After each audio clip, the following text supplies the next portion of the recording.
Anaydayaw ti Apo. This is number 7 of our basic discipleship class. And for today, we will talk about fruitfulness and faithfulness. Matthew 16:24, kunanay jay, if anyone would come after me, let him deny himself and take up his cross and follow me. Deny means discipline. Disiplinam iti bagim.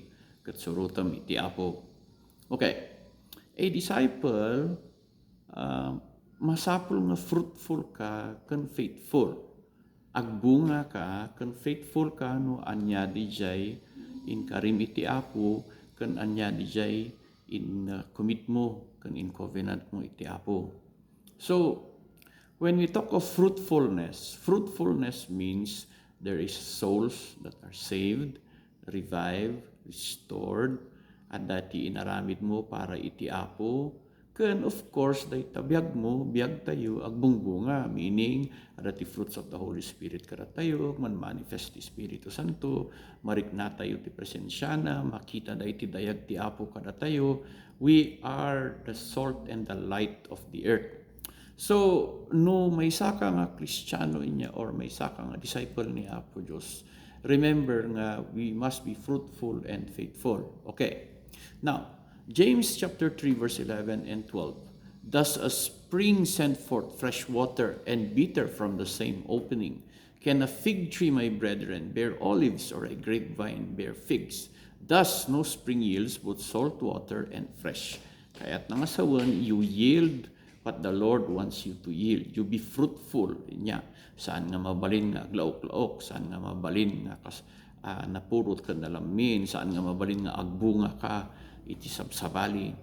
Rather than you bear fruit, iti you are bearing fruits inya nga nagapo iti Apo. Gapu kini Apo Diyos, inya haan nga gapu ti kabusor. So, bearing fruits also is very much spiritual. Haan nga emotional, haan nga physical, haan nga nagijay nga fruit ti bagbaga tayo. Okay? So, nya pa iti scriptures tayo itatangal daw. 1 John chapter 3 verse 10, in this the children of God are made known, and the children of the devil are exposed. Whoever does not practice righteousness is not of God, neither he does not have love his brother. No? Han mo nga ibalbalyo iti kapsat mo. So, kuna na rito inya, makita by your fruits, by their fruits, you shall know them.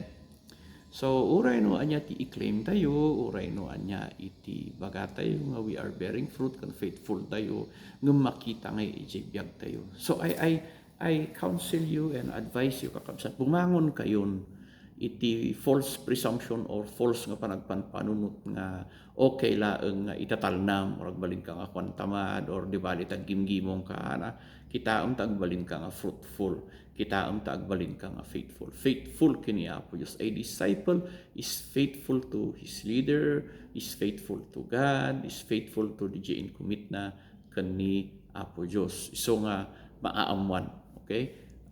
Awan iti kwangay, awanan iti debate ijayan. By their fruits, by your fruits, you shall be known. James chapter 15 verse 5 to 8. I am the vine, you are the branches. He who abides in me and I in him, he will bear much fruit. For without me, you can do nothing. If anyone does not abide in me, he is thrown away as a branch and dries up. And they gather them and cast them into the fire, and they are burned. If you abide in me, and my words abide in you, ask whatever you wish, and it will be done for you. My Father is glorified by this, that you bear much fruit, and so prove to be my disciples. If we bear much fruit, we prove that we are disciples of the Lord. If we are faithful and bear fruit, makikita nga nakakonect tayo ijay vine. Dayo ti Apo, we are the branches. Iso nga, each of us, we have our own branch. Inya, iso nga adati ayan ko, adati ayan mo, kitaan tayo, taday nga branch tayo from the main vine. It is bearing fruit. Inya. Saan ka nga kanayon saan ka nga kanayon nagpapa-fertilizer? Well, haan nga take in.